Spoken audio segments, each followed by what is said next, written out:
नमस्कार, स्वागत है आपका इकोनॉमी टुडे में। मैं हूं अरुण शर्मा। हर किसी का एक सपना होता है कि उसका एक अपना घर हो, और जो घर या फिर जो आशियाना या फिर छोटा सा मकान जो है, अगर दिल्ली यानी कि देश की राजधानी में हो तो सोने पे सुहागा हो जाता है। जी हाँ, जो डीडी यानी कि दिल्ली डेवलपमेंट अथॉरिटी एक तरह से जो आवासीय योजना वो लेकर के आई है, और 11 अगस्त तक आप इसके लिए आवेदन कर सकते हैं। डीडीए के लगभग 12,000 फ्लैट्स है जिसके लिए आप आवेदन कर सकते हैं। इसमें एलआईजी फ्लैट्स भी शामिल है, एचआईजी फ्लैट्स शामिल है, एमआईजी फ्लैट्स भी शामिल है और जनता फ्लैट्स भी शामिल है। आपको बता दें कि पहले के मुकाबले कई सारे ऐसे जो रूल्स थे उसको आसान कर दिया गया, ताकि आपके लिए जो पंजीकरण की जो प्रक्रिया है, रजिस्ट्रेशन की जो प्रक्रिया है, या फिर जो आवेदन करने की प्रक्रिया, उसमें काफी आसानी हो गई है। डिजिटल इंडिया की हम बात करते हैं तो एक तरह से पूरी तरह से ऑनलाइन भी इस प्रक्रिया को किया गया, ताकि आप घर बैठे बैठे आराम से कहीं पे भी जाए बिना आप डीडीए के फ्लैट्स के लिए आवेदन कर सकते हैं। यानी कि आप सीधे बैंकिंग ट्रांजेक्शन, यानी कि आप जो बैंकिंग के थ्रू जो एप्लीकेशन करते हैं, जो आवेदन करते हैं या फिर जो पेमेंट भी करते हैं, तो कंप्लीट एक तरह से ऑनलाइन इसको कर दिया गया है। कई सारे फीचर्स है इस बार डीडीए के फ्लैट्स की अगर बात की जाए तो 12,000 फ्लैट्स है। लेकिन जाहिर सी बात है, कई लोग आप में से ऐसे होंगे जिन्होंने डीडीए फ्लैट्स के तहत आवेदन किया होगा। कई लोग मन बना रहे होंगे, सोच रहे होंगे करें या फिर ना करें, और कई लोग को शायद जानकारी नहीं होगी। तो ये तमाम बारीकियों को सुलझाता हुआ ये आज का कार्यक्रम है। आधे घंटे के लिए आपके लिए जो भी उलझने हैं आप उसको सीधे तौर पर पूछ सकते हैं। आपको बता दें कि आज जो आपकी तमाम जो उलझने हैं या फिर जो सवाल हैं डीडीए फ्लैट्स को लेकर के, उसको सुलझाने के लिए, उनके जवाब को देने के लिए हमारे साथ आज स्टूडियो में मौजूद हैं जयप्रकाश अग्रवाल, जो कि प्रिंसिपल कमिश्नर हैं डीडीए के। सर, स्वागत है आपका। धन्यवाद। और अगर आप इस कार्यक्रम का हिस्सा बनना चाहते हैं, डीडीए फ्लैट्स में किस तरह से आवेदन करें, या फिर डीडीए फ्लैट्स की जो तमाम बारीकियां हैं उसको समझने के लिए कोई भी सवाल करना चाहते हैं, तो तरीका आपको पता ही है। आप ट्विटर के माध्यम से हमारे साथ जुड़ सकते हैं, #economy और आप @DD News Live को टैग करते हुए अपना सवाल कर सकते हैं।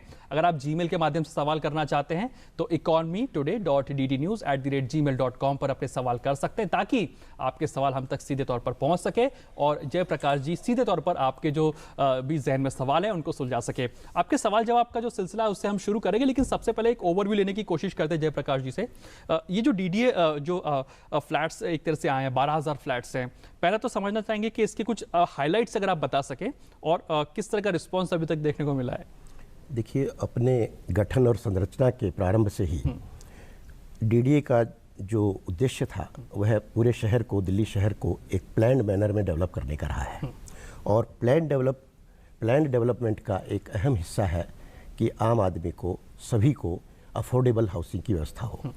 और अफोर्डेबल हाउसिंग की व्यवस्था करने के लिए डीडीए ने अब तक करीब 45 स्कीम्स लॉन्च की हैं। उन 45 स्कीम्स के माध्यम से करीब 4.25 लाख फ्लैट्स अलग अलग कैटेगरी के, अलग अलग सामाजिक वर्गों के लोगों के लिए हम लोगों ने अलॉट किए हैं। उसी सिलसिले को आगे बढ़ाते हुए अब ये हमारी 46वीं आवासीय योजना है 2017 में, जिसको हमने लॉन्च किया है। इसमें करीब 12,000 से कुछ अधिक फ्लैट्स शामिल किए गए हैं। और इस बार की इस योजना की विशेषता यह है कि इसे प्रधानमंत्री आवास योजना के साथ लिंक किया गया है, जिसके अंतर्गत जो भी प्रधानमंत्री आवास योजना में एलिजिबल लोग होंगे, उसकी कुछ अलग कंडीशंस हैं, और जो सिंपल हैं उनको एक विशेष सब्सिडी, इंटरेस्ट सब्सिडी दी जाएगी, जिसका रेंज करीब 1.5 लाख से 2.5-3 लाख तक का है। ये इंटरेस्ट में उनको बेनिफिट होगा।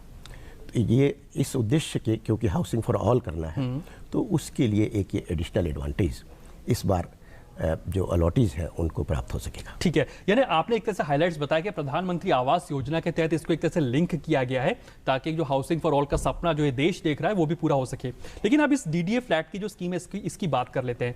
मान लीजिए कोई भी हमारा जो व्यूअर है इस समय पर घर में टेलीविजन देख रहा है, तो इस शो के बाद में क्या वो घर बैठे बैठे डीडीए फ्लैट्स के लिए रजिस्ट्रेशन कर सकता है, या अगर कर सकता है तो क्या कुछ उसके लिए वो फॉर्मेलिटीज होंगी जो उसे पूरा करना पड़ेगा, और क्या प्रोसीजर रहेगा? जी हाँ, हमारी ये जो स्कीम है ये ऑनलाइन है, ऑफलाइन भी है। तो जो घर बैठे करना चाहते हैं वो ऑनलाइन अप्लाई कर सकते हैं। A to Z सारी उनको घर से ही बैठ करके सारा, आप हमारे वेबसाइट पर जाएं या किसी भी बैंक जो हमारे साथ एसोसिएटेड है उसकी वेबसाइट पर जाएं और उसमें वो अप्लाई कर सकते हैं। केवल एक ही कंडीशन है कि उनको अपने अकाउंट से जो एप्लीकेशन मनी है एंड कॉस्ट ऑफ ब्रोशर है 1 लाख और 2 लाख जो जनता और LIG के लिए 1 लाख, MIG और HIG के लिए 2 लाख प्लस 200 रुपये ब्रोशर की कॉस्ट, ये केवल जमा करनी है। और उसके अतिरिक्त जो एक फॉर्म है सिंपल सा, वो पूरा फॉर्म भर देना है। ठीक है। यहाँ पे एक और चीज़ समझना चाहेंगे, ज़्यादातर ये लोग मानते हैं कि भाई घर अगर हम लोग देख सकें, फ्लैट्स हम लोग देख सकें तो कितना अच्छा हो जाए। तो क्या ये व्यवस्था भी की गई है कि आप जिस फॉर्म के लिए अप्लाई कर रहे हैं, जिस फ्लैट के लिए आप अप्लाई कर रहे हैं, क्या आप उसको जा करके देख सकते हैं? क्या इस तरह के अरेंजमेंट्स किए गए हैं DDA के द्वारा? जी हाँ, हमारी जितनी लोकेलिटीज़ में ये सारे फ्लैट्स एग्जिस्ट कर रहे हैं, हर जगह के कुछ engineers, JE, AE, action and even हमारे चीफ इंजीनियर्स, सभी को ये जिम्मेवारी दी गई है। और हमने अपने वेबसाइट पर भी जो नोडल ऑफिसर्स हैं उनका नाम डाला है, उनके टेलीफोन नंबर, मोबाइल नंबर सब डाले हैं। लोग उनसे डायरेक्टली कांटेक्ट करें और जा करके वो फ्लैट देखें, उसके बाद अपनी तसल्ली करें और फिर अप्लाई करें। ठीक है। इन फ्लैट्स के बारे में और भी बताइए जयप्रकाश जी, कि किन किन लोकेलिटीज़ के अंदर हैं, कितने फ्लैट्स एक तरह से होंगे, अगर इसके बारे में थोड़ी जानकारी दे सकें। देखिए, अधिकतर हमारे जो फ्लैट हैं इस स्कीम में वे LIG कैटेगरी के हैं, 1 रूम सेट्स हैं, करीब 11,000 हैं। और 1,000 के करीब हमारे जनता, MIG एंड HIG हैं। ठीक है। ये 11,000 फ्लैट जो है ये करीब 33 से 34 स्क्वायर मीटर इनका साइज़ है और करीब 14 से 15 लाख रुपए इनकी कॉस्ट है। और ये बहुत अफोर्डेबल कैटेगरी में आते हैं और मेरे ख्याल में ये सभी के लिए एक बहुत अच्छा अवसर है कि अगर वो इसको फ्लैट लेना चाहें DDA के, उन्हें अप्लाई करना चाहिए और उन्हें अब इस योजना का भी लाभ उठाना चाहिए और प्रधानमंत्री आवास योजना का भी लाभ उठाना चाहिए। अच्छा, यहाँ पे एक और चीज़ समझना चाहेंगे, एक व्यक्ति जो एक इंडिविजुअल है वो कितने फ्लैट्स के लिए अप्लाई कर सकता है? क्या कोई लिमिटेशन होगी कि आप इतने फ्लैट्स के लिए अप्लाई कर सकते हैं? क्या LIG, HIG, MIG और EWS या फिर जनता फ्लैट्स की अगर बात की जाए, इन तमाम कैटेगरीज के लिए एक अकेला इंडिविजुअल अप्लाई कर सकेगा? इसको भी थोड़ा विस्तार से बता सकें। जी हाँ, एक इंडिविजुअल केवल एक ही फॉर्म भर सकेगा, लेकिन उससे अपनी चॉइसेस, 7 चॉइसेस हमने रखी हैं इस बार। 7 प्रेफरेंसेज अपनी भरेंगे वो, उसमें LIG भी हो सकता है, HIG भी, MIG भी। ठीक है। 7 चॉइसेस को जिस वो प्रेफरेंस पे भरेंगे, उसी प्रेफरेंस से उनका ड्रॉ में नाम डलेगा और वो जहाँ उसमें फिट इन होंगे ड्रॉ में, उनको वो आवास मिल जाएगा। ठीक है। तो इस प्रकार एक व्यक्ति एक फॉर्म भर सकता है, लेकिन हस्बैंड एंड वाइफ है, दोनों अलग अलग से ही भर सकते हैं। लेकिन अगर सक्सेसफुल दोनों हो जाते हैं एज अलॉटी, उसमें से एक को सरेंडर करना पड़ेगा ताकि एक परिवार के साथ एक ही मकान रहे। क्योंकि अभी तक हमारा उद्देश्य यही है कि पहले सबको घर मिले, उसके पश्चात फिर बाकी चीजें। अगर किसी इंडिविजुअल के मान लीजिए सभी कैटेगरी के अंदर मकान लकीली निकल जाता है, उसका ड्रॉ में नाम आ जाता है, तो क्या प्रायोरिटी बेसिस के अलावा क्या उसके पास भी ऑप्शन रहेगा कि वो भी बाद में जाके चूज कर सके? उसके पास रहेगा, जो वो लेना चाहेगा उसे वो दिया जाएगा, बाकी उसके रिजेक्ट माने जाएंगे। ठीक है। यहाँ पे एक और चीज़ आपसे समझना चाहेंगे, ये जो DDA के इस बार जो ये मकान बने हैं 12,000 के आसपास, इनके क्या कुछ फीचर्स हैं, क्या हाइलाइट्स हैं? क्योंकि जब इस स्कीम को लॉन्च किया गया था तो उस समय पे जो urban development minister Venkaiah Naidu ji थे, उन्होंने साफ तौर पर कहा था कि ग्रीन इनिशिएटिव पे काफ़ी फोकस किया गया है। उस समय पर उन्होंने कहा था, ये भी कहा था कि काफ़ी ग्रीन एनवायरनमेंट फ्रेंडली इसको बनाया गया है। इस जो DDA के फ्लैट्स इनकी और क्या खास विशेषता है, इसको भी अगर आप विस्तार से बता सकें। देखिए, ग्रीन कोड तो हम फॉलो करते ही हैं। इसके अतिरिक्त जो मास्टर प्लान में और जो जितने भी प्रावधान हैं अच्छा मकान बनाने के लिए, और जो CPWD के नॉर्म्स हैं, स्टैंडर्ड नॉर्म्स हैं, उन्हें उनकी मजबूती, स्ट्रक्चरल सेफ्टी, सिक्योरिटी एंड उनकी लोकेशन, उसमें एडिक्वेट फैसिलिटीज़ फॉर पार्किंग, इस प्रकार की सारी सुविधाएं उसमें रहती हैं जो कि आजकल के एक आधुनिक माहौल में आवश्यक है। अच्छा, जैसे कि पहले हमने देखा था कि ये जो फ्लैट्स थे जिसमें इसका ड्रॉ में जिसका भी नाम निकल जा रहा था, एक लॉक इन पीरियड की तरह से रखा गया था। इस बार क्या वही लॉक इन सिस्टम एग्जिस्ट करेगा या फिर कुछ इसमें छूट दी गई है? इसको भी अगर आप एक्सप्लेन कर सकें। देखिए, इस बार हमने लॉक इन सिस्टम को हटा दिया है। पिछली हमारी जो स्कीम थी उसमें ये 5 वर्ष का लॉक इन पीरियड रखा गया था। 5 साल तक बेच नहीं सकते। 5 साल तक वो बेच नहीं पाएंगे। ठीक है। लेकिन इस बार लोगों की इस प्रकार की डिमांड थी और ऐसा विचार किया गया, जैसा कि आपको पता है कुछ हमारे फ्लैट्स पिछली बार सरेंडर भी हुए, तो उन लोगों ने भी ऐसा उनके जो रिप्लाई थे, उनके जो आशंकाएं थी, उसको देख करके लगा कि शायद हमें इसको हटाने की आवश्यकता है। लॉक इन पीरियड को हटा दिया गया है और चीज़ों को और फर्दर फैसिलिटेट कर दिया गया है। इससे अगर मान लीजिए कोई ले लेता है और उसके पश्चात उसको बेचने की आवश्यकता आ जाती है, बहुत सारी मजबूरियां हो सकती हैं किसी की भी, तो वो बड़े आराम से आसानी से उसको आगे उसका ट्रांजैक्शन कर सकते हैं। ठीक है, यहाँ पे आपने प्रधानमंत्री आवास योजना की भी बात की थी। जिन लोगों को प्रधानमंत्री आवास योजना के जो पैरामीटर्स है उसके तहत तो फिट नहीं बैठते हैं, तो क्या उनको इंटरेस्ट सब्सिडी मिलेगी, या फिर जो प्रधानमंत्री आवास योजना के तहत जो फिट बैठेंगे, जो एनुअल इनकम के क्राइटेरिया पर है, उन्हीं को इंटरेस्ट सबवेंशन के तहत छूट मिलेगी? नहीं, जो प्रधानमंत्री आवास योजना की गाइडलाइंस को फुलफिल करेंगे उन्हें इंटरेस्ट सबवेंशन की छूट मिलेगी। ठीक है। अदरवाइज जो सक्सेसफुल अलॉटी होंगे वो जो हमारे 8 बैंक हैं उन बैंकों से जो एक सामान्य लोन लेने की प्रक्रिया है वो उनको प्राप्त रहेगी। ठीक है, चलिए कुछ सवाल हमारे पास आ रहे हैं, उसको भी लेने की कोशिश करते हैं। आयुष नेगी हैं जो कि जीमेल के माध्यम से हमें सवाल पूछ रहे हैं। इनका ईमेल आईडी है ayushnegy827985@gmail.com। इनका सवाल है अफोर्डेबिलिटी को लेकर के है। डीडीए फ्लैट अफोर्डेबल होते हैं, लेकिन इस बार अधिक लोग इसमें दिलचस्पी शायद नहीं दिखा रहे हैं, ऐसा क्यों हो रहा है? और अगर इसमें मैं भी अपने एक सवाल जोड़ सकूं जयप्रकाश जी, कि अभी अगर डिमांड को भी समझने की कोशिश करें, कितनी डिमांड आपको लगता है आ रही है, और इसको और अट्रैक्टिव बनाने के लिए और डीडीए क्या कुछ कर रहा है? देखिए, अभी तक हमारे जो वेबसाइट पर हैं करीब 3 लाख लोग हिट कर चुके हैं, और इसके अतिरिक्त हमारे 50,000 फॉर्म्स अब तक बिक चुके हैं, और मेरी ख्याल में अच्छा रिस्पॉन्स आ रहा है। काफ़ी लोगों ने अप्लाई किया है, उसकी संख्या अभी तक हम लोगों ने कंपाइल नहीं करी है, लेकिन जैसा बताया जा रहा है करीब 5,000 लोग अभी तक अप्लाई कर चुके हैं। ऐसा देखने में आया है कि स्कीम के अंतिम दिनों में ही अधिकतर लोग अप्लाई करते हैं, तो we are quite hopeful that people will come forward और लोगों को अपनी अफोर्डेबिलिटी के हिसाब से उसमें पार्टिसिपेट करेंगे और इसका योजना का लाभ उठाएंगे। ठीक है, क्योंकि यहाँ इन्होंने अफोर्डेबिलिटी की भी बात की है, तो अगर आप इसके प्राइस भी मैं बता सके, अगर कैटेगरी वाइज, चाहे हम लोग LIG की बात करें, MIG की बात करें, HIG की बात करें, जनता फ्लैट्स की बात करें, किस फ्लैट्स के लिए कितना रजिस्ट्रेशन देना पड़ेगा, कितने का आवेदन करना पड़ेगा, और फ्लैट की कॉस्ट क्या कुछ रहेगी जो फाइनल इंक्लूसिव होगी सबको मिला करके, उसको अगर आप हाईलाइट कर सकें। देखिए, जैसे मैंने बताया, ब्रोशर की कॉस्ट तो केवल 200 रुपये है। ठीक है। 1 लाख रुपए रजिस्ट्रेशन अमाउंट है, जिसको एप्लीकेशन मनी बोलते हैं। ठीक है। ये EWA ये जनता के लिए और LIG के लिए है। MIG के लिए और HIG के लिए 2 लाख एप्लीकेशन मनी है। उसके अतिरिक्त जो हमारी कॉस्ट ऑफ फ्लैट्स है वो हम लोगों ने ब्रोशर में पूरी अच्छी तरह से डिटेल में हर फ्लैट की जो कीमत है, उसकी लोकेशन है, वो सब चीज़ें प्रोवाइड की हुई है। नॉर्मली जो है जो HIG कैटेगरी के हमारे फ्लैट्स हैं वो 72 लाख से लेकर के 1 करोड़ 16 लाख तक के हैं। ठीक है। और MIG कैटेगरी के जो नॉर्मल हमारे हैं वे करीब समझिए 74 से 1 करोड़ 10 लाख के बीच में हैं। और LIG और 1 बेडरूम के जो हमारे फ्लैट्स हैं वे 14 लाख से और करीब 20 लाख तक के करीब है, depending on its location, on its construction, on it's other facilities and features. ठीक है, ये तो आपने बताया कि क्या कुछ हाइलाइट्स थे इन जो DDA फ्लैट्स है इनकी। इस वक्त एक छोटा सा ब्रेक लेते हैं, और ब्रेक के बाद जब लौटेंगे तो ऑफलाइन मोड में अगर आप अप्लाई करते हैं, यानी कि अगर आप डिजिटली कंप्यूटर के माध्यम से नहीं करते हैं, तो कहाँ आपको जाना पड़ेगा, कहाँ से फॉर्म मिलेगा, कैसे आप अप्लाई करेंगे DDA फ्लैट्स के लिए, इन विषयों पर भी बातचीत करेंगे। आप बने रहिए इकोनॉमी टुडे के साथ।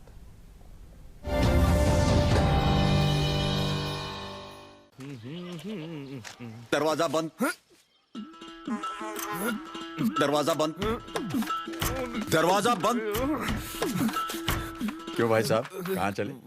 कब से चिल्ला रहे हैं दरवाजा बंद, दरवाजा बंद, दरवाजा बंद, सुनाई नहीं दे रहा? इधर आइए, इधर घुसिए, अंदर चलिए। हाँ?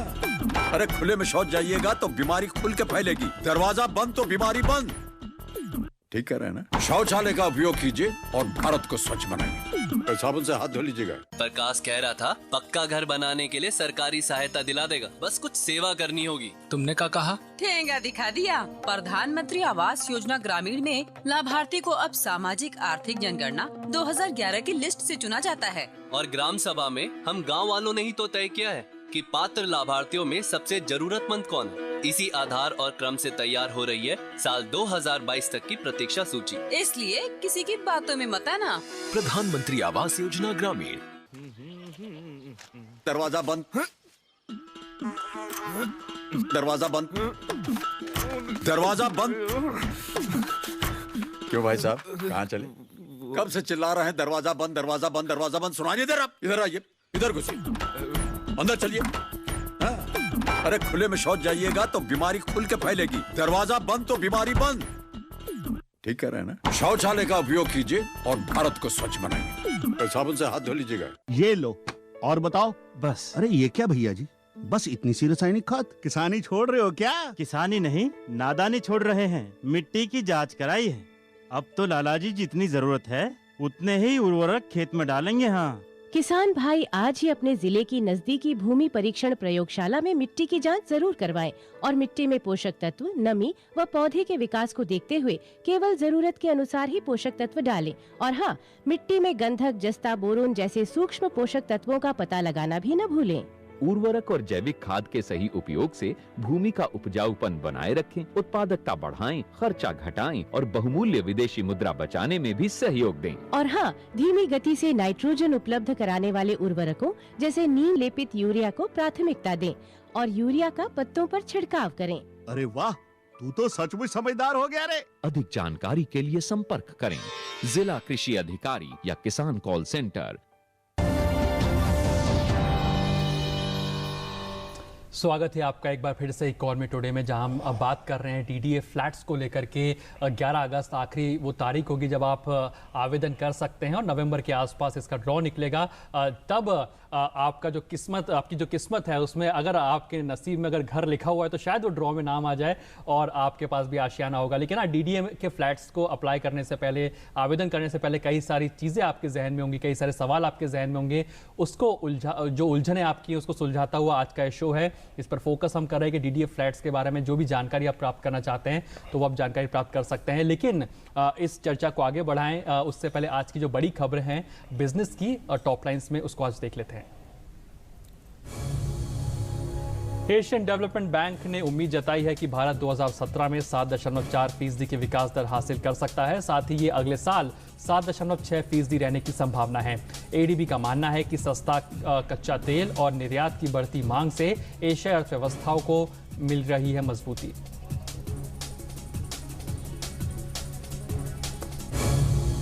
अब रिटायरमेंट के दिन ही कर्मचारियों को पीएफ और पेंशन की रकम मिल जाएगी। श्रम मंत्री बंडारू दत्तात्रेय ने बताया कि सभी ईपीएफ और एम्प्लॉयज पेंशन स्कीम के सदस्यों को उनके रिटायरमेंट के दिन ही प्रोविडेंट फंड और पेंशन की पेमेंट कर दी जाएगी। इस समय पर करीब 48 लाख केंद्रीय कर्मचारी और 55 लाख पेंशनर्स हैं।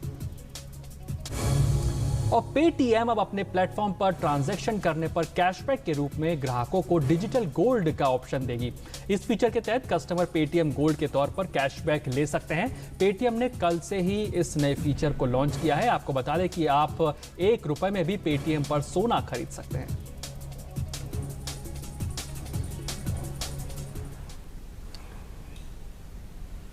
चलिए, तो डीडीए फ्लैट्स को लेकर के लगातार हम बात कर रहे हैं और जयप्रकाश जी से समझने की कोशिश करेंगे, जैसा कि हम ब्रेक से पहले भी बात कर रहे थे, कि जो लोग अब डिजिटली नहीं कर सकते हैं अग्रवाल जी, अगर ऑफलाइन मोड में करना चाहें, यानी कि फिजिकली बैंक्स में वॉक इन करें या डीडीए के ऑफिस में वॉक इन करें, कहाँ का फॉर्म उपलब्ध होंगे, कितनी कॉस्ट होगी, इसकी डिटेल्स बताइए सर। देखिए, डीडीए ने ये ब्रोशर छपवाया है, ठीक है, और ये हमारे नागरिक सुविधा केंद्रों पर उपलब्ध है, विकास सदन में, विकास मीनार पर और द्वारका, रोहिणी और जहाँ भी हमारे नागरिक सुविधा केंद्र है वहाँ सब जगह उपलब्ध है। ठीक है। इसके अतिरिक्त हमारे साथ 8 बैंक्स एम्पैनल्ड हैं, एसोसिएटेड हैं इस प्रोजेक्ट को आगे चलाने के लिए, जो state bank of India, central bank of India, IDBI, axis bank, ICICI bank, HDFC, yes bank, Kotak Mahindra bank और इसके अतिरिक्त जो जितनी भी इनकी ब्रांचेज हैं उन सब का डिटेल हमने इस ब्रोशर में दिया है। वे वहाँ जा करके ब्रोशर लेकर के और अपना अप्लाई कर सकते हैं। और क्या इस फ्लैट्स की अगर जो हम बात कर रहे हैं, क्या इसमें कोई रिजर्वेशंस भी रखे गए हैं या फिर ये तमाम एक तरह से ओपन एक तरह से होगा? इसमें रिजर्वेशंस भी हैं। SC STs के लिए जो एक रिजर्वेशन का रहता है 15%, ठीक है, SC कैटेगरी के लिए, ST के लिए 7.5%, ठीक है, और इसके अतिरिक्त वार विडोज के लिए 1%, पर्सन्स विद डिसेबिलिटी के लिए 3% और एक्स सर्विसमैन के लिए 1%। ये रिजर्वेशन इसमें प्रोवाइड किया जाए, यानी कि इनको एक तरह से ये रिजर्व कैटेगरी होगी, इसमें इनको फ्लैट्स एक तरह से अलॉट किया जाए। इनके जितने एप्लीकेंट्स होंगे उनका अलग से ड्रॉ निकाला जाएगा और उसके तहत उनको अलॉट किया जाएगा। चलिए अग्रवाल जी, कुछ सवाल हमारे पास में आ रहे हैं, उनको सवालों को लेने की कोशिश करते हैं। हमारे पास जो अगला सवाल है वो जीमेल के माध्यम से आया है। SN शर्मा ने ये सवाल पूछा है। SN शर्मा 1010 उनका ID है। उनका सवाल है कि फ्लैट की गुणवत्ता नियंत्रण के लिए डीडीए क्या कर रहा है, क्योंकि ज़्यादातर शिकायतें इसी से संबंधित हैं और शायद यही इनका सवाल है कि जो गुणवत्ता है, क्वालिटी को इम्प्रूव किया जा सके। Pre selling and post selling की जहाँ तक बात की जा रही है, तो क्वालिटी को इम्प्रूव करने के लिए क्या कदम उठाए गए हैं? देखिए, क्वालिटी को इम्प्रूव करने के लिए एक तो जो फ्लैट्स हैं उसके अंदर और बाहर जितने भी जो हमारे प्रिस्क्राइब्ड स्पेसिफिकेशंस हैं और जो मापदंड हैं उन सब की पूर्ति के लिए यदि किसी प्रकार की भी कमी कहीं पाई जाती है, कोई हमें पॉइंट आउट करता है, उसको हम लोग ठीक करके पूरी तरह से उसको ठीक करके देते हैं। ठीक है, ये इस प्रकार से उसकी गुणवत्ता पर हम लोग एक एक्शन लेते हैं। ठीक है। इसके अतिरिक्त अगर फ्लैट के बाहर भी किसी प्रकार की टूट फूट है या कोई कमी है या दरवाजे में या और किसी भी प्रकार की, उसको भी हम ठीक करवा के देते हैं। जो पुराने फ्लैट्स हैं उसको एकदम हैबिटेबल कंडीशन में बना करके दिया जाता है और वो that is up to 100% satisfaction of the allottee. अगर कोई क्वेरी आपके पास अभी तक आई है इस तरीके की टूट फूट हुई, क्योंकि लोग मकान देखने गए होंगे, क्या उन्होंने कोई शिकायत आपके पास की है? और अगर कोई शिकायत करना चाहे कि भाई इस मकान में ये टूट फूट है, तो वो कहाँ पे जाके करेगा इसका आवेदन? वे शिकायत जो हमारे चीफ इंजीनियर्स हैं और जो भी इंजीनियर्स हमारे नोडल इंजीनियर्स हैं और इवन हमारे विकास सदन में हमारे पास हाउसिंग डिपार्टमेंट में कहीं भी आकर के कोई भी शिकायत कर सकता है। ठीक है। उन शिकायतों को बाकायदा एक एक शिकायत पर एक्शन होता है, उनका समाधान किया जाता है। और मेरे ख्याल में इसमें मैंने देखा है कि मीडिया में इस प्रकार की रिपोर्ट्स आई हैं। ठीक है। कि भाई हमारे ये पुराने मकान हैं, कहीं कुछ कमी है, कहीं इंफ्रास्ट्रक्चर की कमी है, कहीं सड़क या बिजली या इस प्रकार की पानी की कमियों के बारे में काफ़ी सारी न्यूज़ आइटम्स आई हैं। ठीक है। लेकिन उसके बाद हमने एक सेल बनाया हुआ है और हमारे मेंबर इंजीनियर हैं, हमारे वीसी साहब ने ये और माननीय एलजी साहब ने सभी को इंस्ट्रक्शंस दिए हुए हैं कि किसी भी प्रकार की कोई कमी नहीं रहनी चाहिए इन फ्लैट्स को। क्योंकि अभी हमारा इस प्रोसेस में करीब 6 से 8 महीना लगेगा जब हम लोगों को इसका फिजिकल पोजीशन दे पाएंगे। ठीक है। हमारे पास काफ़ी समय है, उस समय में जिस प्रकार की जो भी कमियां हमारे सामने लाई जाएंगी या हमारे सामने आती हैं, उन सब का निवारण किया जाएगा, उन सब का समाधान किया जाएगा। ठीक है, चलिए अगला सवाल ले लेते हैं जो कि हमारे पास आया है निकुंज गोयल का। निकुंज गोयल 279@gmail.com से सवाल आया है। इनका सवाल ये है कि I want to apply for ground floor and first floor in DDA, MIG and HIG flats. As my parents can't go in the second or third floor due to unavailability of lifts in these flats. What should I do? Please suggest. यानी कि क्या floor wise भी क्या कोई priority अपनी दे सकता है? कोई चेक बॉक्स अवेलेबल है कि जैसे ग्राउंड फ्लोर ही मिल सके, इसकी कोई पुष्टि हो सके? देखिए, हमने फ्लोर वाइज अभी तक ऑप्शन नहीं रखा है, लेकिन एक हमारी स्कीम है, एक हमारे सर्कुलर है कि यदि घर में कोई व्यक्ति 70 साल से अधिक उम्र का है, ठीक है, तो वे बाद में अप्लाई कर सकते हैं कि हमें ग्राउंड फ्लोर का चेंज कर दिया जाए। और अगर हमारे पास उपलब्ध होता है और जो उसके नॉर्म्स हैं उसके प्रावधान के वो फुलफिल करते हैं, तो हम बाद में चेंज भी करते हैं। ठीक है। ऐसी एक व्यवस्था है, उसके अंतर्गत हो सकता है कि इनकी समस्या का समाधान। ये आवेदन किस तरह, अगर निकुंज को अप्लाई करना है, ये अपने पेरेंट्स के हिसाब से अगर अप्लाई करना चाहें, तो क्या फॉर्म भरते वक्त ही ये कुछ एप्लीकेशन लिख के देंगे, या फिर जब ये आज ड्रॉ के लिए अप्लाई कर देते हैं उसके बाद में, जब अगर उनका ड्रॉ निकल जाता है नाम, उसके बाद में ये प्रोसीजर होगा? नहीं, ये ड्रॉ निकलने के बाद का प्रोसीजर है। ठीक है। अभी एप्लीकेशन में ऐसा नहीं है कि कौन सा फ्लोर दिया जाएगा। ठीक है। ये अपना HIG और MIG जो इनकी चॉइस है वो भर दें।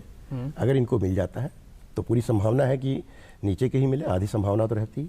और अगर ऊपर का है तो बाद में जो हमारी गाइडलाइंस हैं उसके अनुसार ही अप्लाई करें और उसमें इनका विचार किया जाएगा। इसमें एक और क्वेरी, अगर मान लीजिए किसी ने HIG के लिए अप्लाई किया जो कि इनको टॉप फ्लोर्स पे मिल रहा है और MIG में ग्राउंड फ्लोर है, तो क्या कुछ डिफरेंसेस के पैसा देने के बाद में, डिफरेंस सेटलमेंट के बाद में भी इनको फ्लोर एडजस्टमेंट किया जा सकता है, या फिर HIG के बदले में HIG और MIG के बदले में MIG ही दिया जाएगा?